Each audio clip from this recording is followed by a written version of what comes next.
Hi, everybody. Welcome back to another episode of Workplace Realities. We're with About Staffing. My name is Liz. I'm one of the recruitment specialists here with About Staffing, and I'm brought here today with Cristina, who's our recruitment manager. And we're here today to kind of discuss with you guys some of the insights that we're seeing in the market, some of the different things that we're noticing with, the return to office, what we're seeing with our employers, what we're seeing with our candidates, and just kind of discussing some of those trends that we're seeing so we can share with you guys. So I guess to kind of start things off, I guess we'll chat a little bit about these increases to the return to office mandates. And I guess, Christina, if you want to kind of take it away from here and we can kind of go from there. Absolutely. I mean, we're certainly seeing a ton of it. There's no denying when we're connecting with candidates and the businesses that we support, not only locally here in Calgary, but all across Alberta and Canada more broadly, where we are seeing a tremendous amount of organizations and businesses having that return to office call where they're needing their employees to be back in the workplace, whatever the reasoning might be. We could talk a little bit about some of those reasons here as well later in today's episode. But really what we're seeing is a dramatic disconnect of what employers are looking for and what job seekers are looking for. I mean, I've seen it. I know have no doubt that you have seen it too, where when we're asking candidates in interviews what they're looking for in terms of that working environment, the number one thing that I see is flexibility. They want flexibility. And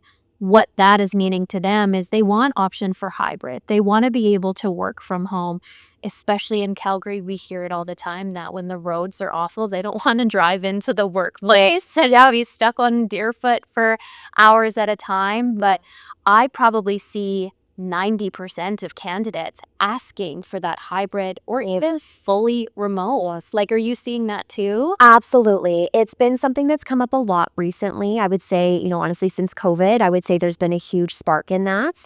And really finding candidates who I think only notice when they're looking to change jobs, they're noticing, wow, these are things that are really important. This is something that's been such a benefit to my lifestyle, especially those with young kids, leaving early, having the ability to go home and grab them or whatever it might be, has been a huge uptick. And I think now it's when we're seeing, more clients and our employers are looking to have people go in office, people are starting to realize there's a bit of a disconnect in that. Do they want to give up that flexibility? Do they want to have, the giving away of, the commute going into work and staying home and having breakfast at home or whatever it might be to then go into the office? So it's definitely interesting. Yeah, it's been such an interesting shift as well. I know many organizations, businesses, and there was a big push, economically that we're trying to drive more revenue to small businesses, especially downtown.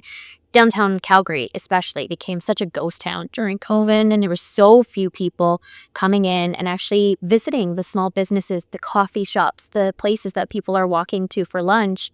And so I know, the government and our communities have really made a call to try to bring people back into the workforce, to really be able to allow, more people to be out shopping, to visit the coffee shops, to go for lunch, to contribute to the community. Yeah, bring back the community energy, welcoming people into the areas. Absolutely. Yeah. I mean, one of the things that I have found really interesting as well is the differences in why businesses are articulating that it's important. What are some of the things that you've seen from the clients that you support of why they advocate for it being a fully in-office position? Yeah, great question. I would say one of the biggest things that we see and we hear is clients talking about the culture alignment, wanting people to come in, build that culture back up.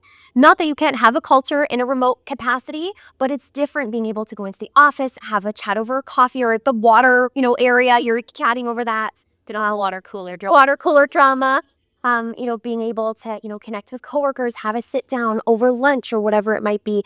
Even the accessibility of going to ask a question, that kind of camaraderie that you build in a team setting when you're in office, I think is one of the biggest things I'm seeing on my desk where clients are really pushing for that.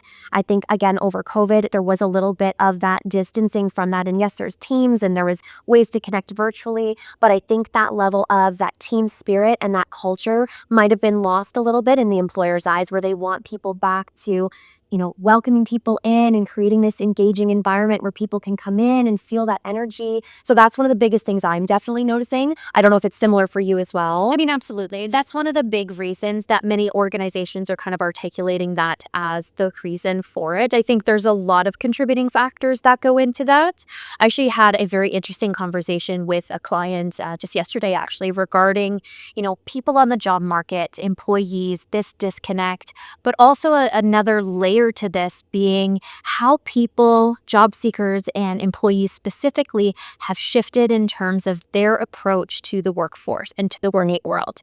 And I think that this is a broader issue that maybe hasn't been identified or spoken about all that much, where when we had COVID and we were all isolated and in our own bubble and very focused on our own well-being, our family, our health, our wellness, and trying to find that balance, we lost a lot of ourself and a level of emotional intelligence in the workforce, mainly being that social awareness. Yeah. People have lost an incredible amount of social awareness, not interacting with people all day, every day, and understanding what I might say, how I might act, what I am doing day in, day out has an impact on you, has an impact on the other people that I'm working around. Yeah. And so when people are heading into the job market and actually interviewing for roles, they're presenting themselves very differently than maybe they have historically, because the world has become a very me, me, me, me, me. Yeah, Where totally. once upon a time, that was not the case. It was you go to an interview, you're selling yourself, you're talking about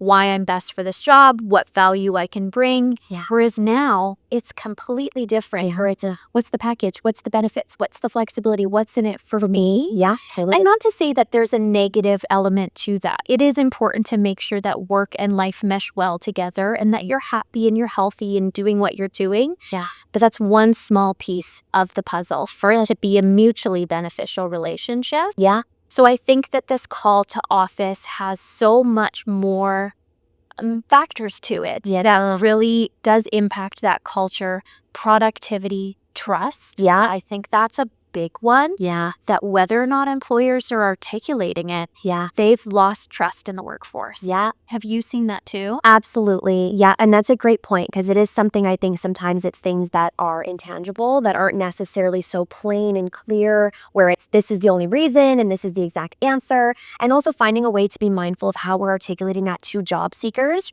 where, it's going to be appreciated and articulated in such a way that they can grasp it and be like, oh, I understand what you're saying. That makes sense. Because there is a level of that balance of understanding that flexibility for the employees, but also understanding employers, again, wanting people in office. So there's always going to be that balance. But no, honestly, it's been a bit interesting to see kind of where that's coming from and kind of where that's manifesting. I mean, I personally, as an employee and representing many employers, I understand and I mean, I want to be in office. I'm the kind of person who does not thrive without that social interaction. And yet to the day we're in the business of people.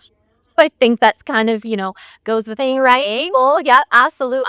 But being able to have that sense of routine and that, collaboration very organically, that is what builds trust. Yeah. Being able to show your worth, your work, what you can contribute. Yeah. Without that, it's incredibly difficult. Yeah. And I think one thing as well as we've seen a massive shift in the workforce where many people are starting new jobs and leaving their positions over the last few years, onboarding is very different when it comes to remote versus being in office sitting next to someone. You had something similar happen with us recently. Yeah, very recently. So we had a situation where, the client was working remote. And so they had kind of had some individuals in office, some were working remotely and fully remotely, not even a hybrid model.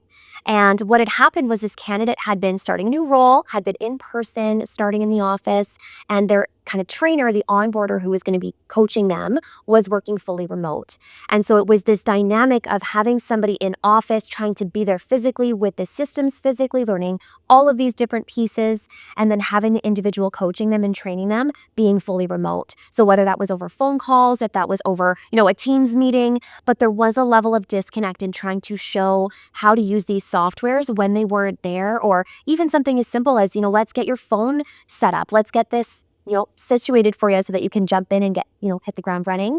there was a little bit of a disconnect, and ultimately it was quite difficult to get this individual onboarded successfully because of that. So really, I think that is very telling when you've got somebody who, yes, there's a level of maybe this person needs a little more hands-on, but I think a lot of people, when they're in person, having that individual sitting next to them and showing them the screen and, hey, this is where you click and this is what you do, this is how we engage with individuals, I think is very positive for a lot of candidates when they're starting a new role. So being very mindful of that dynamic, I think, is very important. I know for this specific example, it made a huge difference for these guys. I don't know if you've ever had anything similar or. I mean, maybe not to that full extent, because there is, of course, ways to be able to work around that. And every individual is different in how they learn. I'm a very visual learner. I have to do, I have to see, I have to be involved. Whereas, yes, to some degree, you can give me a sense of verbal direction and I'll be able to figure it out. I'm personally very resourceful that way, where I can find that. But that's not everyone's case, where you do need a little more hand holding, direction, being able to physically see it, to be able to understand it. Yeah. And it's tough being in that situation, I imagine, for, that candidate and that client, not being able to successfully onboard someone, because if I remember correctly, ultimately the candidate left that position. The candidate said that it wasn't going to work. They didn't have that, right? Exactly. Yeah, it almost left this area of almost a lack of feeling appreciated or having that level of understanding in terms of, I need to be onboarded. I need the time to understand these platforms. And when you're trying to articulate how you best learn, as you were sharing, if you're like, I'm a visual learner, I'm a kinesthetic learner, I need to physically do the things, and trying to articulate that and not necessarily getting the difference because this person is working remote. Yeah. And if they previously had someone who they've successfully onboarded in the past where they said, well, we've done it this way before and we've had no issues. So it is a difficult situation in terms of, when we're measuring how people learn and understanding that. But ultimately, yeah, in this situation, the candidate unfortunately had kind of decided it wasn't the right fit. And, unfortunate situation, but I think if anything, it was, great learning opportunity for the employer. And really noticing, again, those difference in learning styles and also the difference in terms of having someone remote and in person and understanding that dynamic and how that might contribute to someone's success in the role. Absolutely. And I think that's a really valid point for us to continue to share with our clients, is being mindful of, yes, you can have these expectations of whether you are a fully remote workforce, you have that hybrid, you have that fully in office, whatever it might be, finding individuals who, A, want to have that, and B, are able to learn in that environment and within that way of onboarding and that way of training. But I think the biggest thing that we've kind of circled around is this disconnect. Yes, again, because what I've seen, naturally speaking, in the last 3 years, I would say especially, that there's a massive gap. Yeah. Massive disconnect of what job seekers and employees are looking for versus what employers in Canada are able to offer. And I say Canada, but more specifically Alberta, because there are many organizations in Ontario and, out east that do have very remote workforces. Yeah. But employees to Alberta-based employers, 90% of people, job seekers and employees, want remote, want hybrid. Yeah. Where 90% of employers want fully in office. So there's this massive, massive disconnect where there is a little bit of give, where job seekers are maybe not getting 100% of what they want. Absolutely. Or employers are bringing people on knowing that they're not having 100% engagement from this new hire, because this is maybe a stopgap for them until they can find what actually works better in their life and within their career path. Yeah. I think it's very interesting to see what's going to happen. Yeah. Because often when there is this disconnect or this clash of expectations, Yeah. that someone's got to give Yeah. at some point in time. Do you predict that this will be the employees giving in or the employers giving in? I'm curious of your perspective. Yeah, it's funny because it is again, I know we're talking about this because it's a hot topic, but it's something we see so frequently that it's constantly what's going to happen is that, is the client going to make a change to what they're doing in terms of their hours and are they going to bring people in or what's happening? I think truly it's going to be a meeting in the middle. I think it will be a lot of hybrid moving forward, giving that balance of, a little bit of both, having, the flexibility for the candidates to be able to work remote and have that, but also balancing that coming in and working with one another to find that common ground. Sure. That is what a lot of what I'm seeing is happening. I do think there is a level of it also depends on the industry. There are roles, I think for sure, there is going to have to be a level of understanding from the candidate side that there are certain roles that will need to go back fully in office, and being understanding and aware of that going into the job market and expressing those things at the forefront. If that's a hard requirement for you, letting the recruiters know or letting the hiring manager know at the forefront that that is a hard line for you, so that you're, putting yourself in a good spot going through those roles. But yeah, I really do think it will go to more of that hybrid model and giving a little bit of that flexibility on the candidate side, but again, giving that in office and that kind of culture, whatever you want to call it, for those employers to bring them back into the office as well.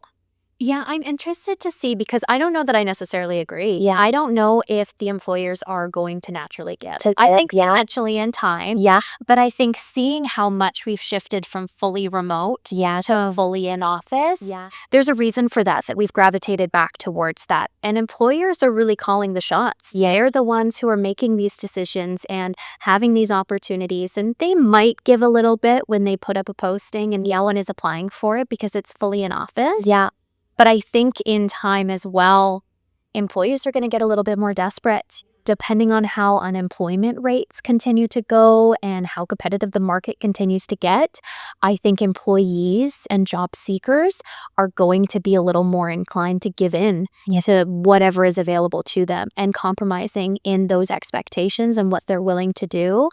Because as I mentioned earlier, Ontario is very heavily remote in terms of their ratios to the rest of Canada. Yeah. And I think many Albertans are working for Ontario-based companies. Yes. And so when they can't find it locally, they are going elsewhere. Yeah. So those who aren't able to find that, sure, are kind of giving in to whatever is out there. Yeah.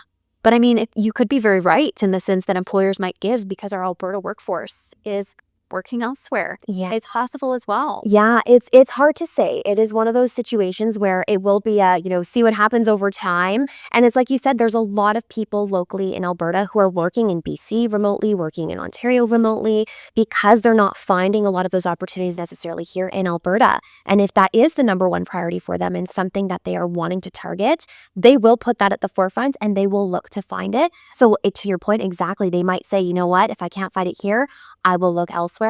So it's being mindful, I think, as well, tying into, that disconnect, you're saying that gap, is being mindful of how the employees are articulating that or the job seekers are articulating that, and also how the employer is articulating that in job postings, in the interview process, so that they're setting those layers of transparency at the forefront and letting everybody know this is not flexible, this is a fully in office role, we are not open to discussing it, or if it is, we're going to start this role fully in office, but 3 months down the road, there might be some wiggle room for hybrid. Having those conversations, I think, will also alleviate a lot of that kind of chokehold, if you will, of making people feel like, so do I have to go work in Ontario to find something, that is going to be a remote option?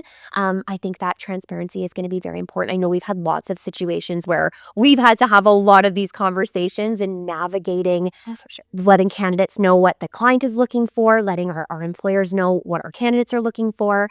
Do you have any kind of examples of where that has come into play, where navigating the working remote and working hybrid or working fully in office, having that as a transparent situation at the forefront, has led to success later on? I mean, absolutely. In any situation, and especially in our relationship as recruiters and working with businesses and job seekers, we know that success stems from expectations being set and being met. Through and through, where if you're meeting with a job seeker and you're hearing out what they're looking for, what their expectations are, what they need to see in order to be able to generate success and helping them find that, we have to connect with only the businesses that can offer that. Yeah. Not being able to, kind of bend and flex, but finding that expectation through and through and that meeting of the minds Yeah. is so crucial. Yeah. Because if not, there's never going to be that full satisfaction. There's going to be an element of dissatisfaction dissatisfaction Yeah. that prompts people to look what else is out there. Absolutely. We're in a different day and age where someone might not go to work 5 days a week, every single day, waking up bright-eyed, bushy-tailed, going to a job that they don't love 100% of the time. Yeah. If there's any element of that dissatisfaction, that's where that turnover comes from. Yeah. And so finding someone who's not just telling you what they think you want to hear. It's one of the values, of course, of that we always say, working with Yeah. recruiter. You can meet with people and actually understand genuinely what they need to see, Yeah. and then match them with opportunities that have that. Absolutely. Whereas if someone were to come interview with an organization in itself, they might say, oh, well, I saw that posting said that this was a fully in office. So even though I do want a remote position, I'm going to tell them that I want a fully in office position so that I can get this job Absolutely. and keep looking for that fully remote opportunity down the way. So being able to set those expectations at the front and being able to work as well with the middleman Yeah. to be able to have some opportunity for that transparent and authentic conversations allows for a little bit more of the meeting of those expectations Absolutely. and not wasting time. Yeah. I've had so many first phone calls to first interviews where I'm connecting with someone and asking them right away, what kind of environment do you want to work in? Yeah. And they say, because of my child's daycare, because of my husband's work commitments, whatever it might be, I need this level of flexibility. Yeah. And right away, I'll say, you know what, I totally get that. You respect that. Yeah. However, this opportunity won't allow for that. Yeah. So I'll keep in mind for anything else. But Absolutely. the position in itself is not going to be the fit for you. Let's keep looking. Yeah. And, if you don't have those conversations right then, that could be hours and weeks of conversations, of meetings, of all of the interviews that go into finding the perfect person, resulting in someone who's leaving in 2 weeks' time because they found a remote job. Exactly. Yeah. Exactly. Yeah. And I would agree. I think that definitely is where there is that benefit in that, kind of behind the scenes middleman, if you will. And I know a lot of what we're talking about our experiences in working here with our clients and with our candidates. Can you give any examples of kind of outside of our four walls, companies that we're seeing this trend happening in different areas? We're really finding this switch of companies moving to fully in office where maybe they've done more of a remote or a hybrid model in the past? I mean, there's a lot of organizations, large and multinational organizations, that have been making headlines in terms of their mandatory call to office and return to office. And we're seeing this uproar of people who have worked for them for years and that it doesn't work with their lifestyle. They can't actually accommodate it for one reason or another. And so we're seeing a huge influx of people coming back into the market because they can't accommodate the return to office mandates. And, there is many organizations out there outside of our four walls that have done this successfully and maybe not so successfully because they are losing loyal, tenured employees that have been with them for a long period of time, Yeah. still contributing meaningfully, Yeah. but with the mandate and not having any flexibility for some workers over others, Yeah. they're losing these valuable employees. Yeah. Absolutely. I don't know what the future is going to hold for that and how things might kind of shake up, but I think that we're not done navigating this disconnect. Yeah. We got a few more years before this bubble pops, so Yeah. to speak. Absolutely. Absolutely. So just to add to that, I did have a question I wanted to kind of ask in terms of what you're seeing. I know we're talking about this as the unknown of what's to happen in the future, but what would you say are some really great takeaways for companies in this world that we're in with this awkward, navigating the remote to hybrid in person? What would be kind of one of your biggest takeaways or pieces of advice to employers in this industry right now? Yeah, I mean, really great question. I think it's so important for employers, business owners, hiring managers, HR professionals to understand the importance of a hybrid or a remote, working environment policy. Whatever that is, if you are fully in office, making that very clear. If you are hybrid or remote, having parameters and specific policies in place to define that. Flexibility right now is the key, the taboo word. I guess you could, it's a hot topic. Yeah. And flexibility means something different to everyone. Yeah. As soon as I ask someone, what they're looking for and they say flexibility, I immediately follow up with define that for me. What does flexibility mean to you? Well, how does that look in your work, in your life? What does that truly mean? And employers, I think, really need to have the biggest takeaway being that flexibility will mean something different to absolutely everyone. And being able to define that within internal policies, create parameters, and stick to it. It's really important that if you are creating that structure, not being able to grant flexibility to one person and then not allowing it to the other. It creates a dysfunctional environment and a toxic environment in some cultures where people do feel some kind of way. And in today's day and age, when there are feelings in the mix, that's when things become problems. And Yeah. being able to address that by getting ahead of it and being able to set something in place, whether that's we're a hybrid working model, we have 3 days in office, 2 days work from home. The 2 days work from home can be any day, or they have to be Monday, Tuesday, or Wednesday, Thursday. Whatever it might be, having those parameters where it is followed, it is clearly articulated Yeah. and talked about in early stages. Yeah. It's going to be a little bit difficult if someone is implementing those now, Yeah. but I think it's never too late. I think it's more important now than ever to get ahead of that where you can and set something, put it in writing, articulate it to your employee base, articulate it to new people interviewing for your company of what that expectation is right out the gate. I love it. Yeah, I agree wholeheartedly. I think that's going to be one of the biggest things that will be helpful for people. And going back to the transparency on all fronts, I think it will make the biggest difference is understanding that you're dealing with people and people all want different things and have their own different priorities and families and preferences and all of those things. So understanding that I think is very key. So that's awesome. Well, I think that's kind of everything for today. I think we've kind of touched on a lot of different areas, lots of things I'm sure we didn't touch on that will come down the road that we can always share later. But thank you guys so much for coming in and joining us today, listening. And yeah, again, we're about staffing and always be a step ahead.